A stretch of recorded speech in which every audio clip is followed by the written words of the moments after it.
মা হারালেন আরিফিন শুভ। প্রাণপ্রিয় মাকে হারালেন ঢালিউডের জনপ্রিয় মুখ অভিনেতা আরিফিন শুভ। ইন্না লিল্লাহি ওয়া ইন্না ইলাইহি রাজিউন।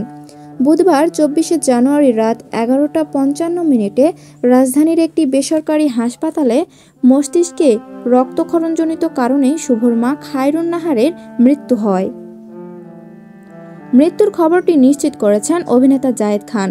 এক ফেসবুকে পোস্টে জানান, চিত্রনায়ক আরিফিন শুভর মা গতকাল রাত ১১টা ৫৫ রাজধানীর নিউরোসায়েন্স হাসপাতালে চিকিৎসাধীন অবস্থায় ইন্তেকাল করেছেন। আজ বৃহস্পতিবার বাদ ফজর জানাজা এবং শহীদ বুদ্ধিজীবী কবরস্থানে দাফন কাজ সম্পন্ন হবে। শুভর পারিবারিক সূত্রে জানা যায়, গত ২১শে জানুয়ারি দুপুরে অসুস্থ হয়ে পড়েন শুভর মা খায়রুন নাহার। এরপর থেকে হাসপাতালের নিবিড় পর্যবেক্ষণ কেন্দ্রে চিকিৎসাধীন ছিলেন তিনি। এছাড়াও ২০১৭ সাল থেকে সিজোফ্রেনিয়া নামক রোগে ভুগছেন তিনি। মায়ের মৃত্যুতে আরিফিন শুভ দেশবাসীর কাছে দোয়া চেয়েছেন।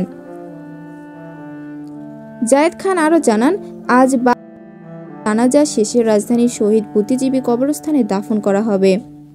প্রিয় দর্শক, এ ছিল আমাদের কাছে সর্বশেষ আপডেট নিউজ। পরবর্তী আরও আপডেট নিউজ পেতে চ্যানেলটিকে সাবস্ক্রাইব করে পাশের বেল আইকনটিতে ক্লিক দিয়ে রাখুন। আর পুরো ভিডিওটি দেখার জন্য ধন্যবাদ।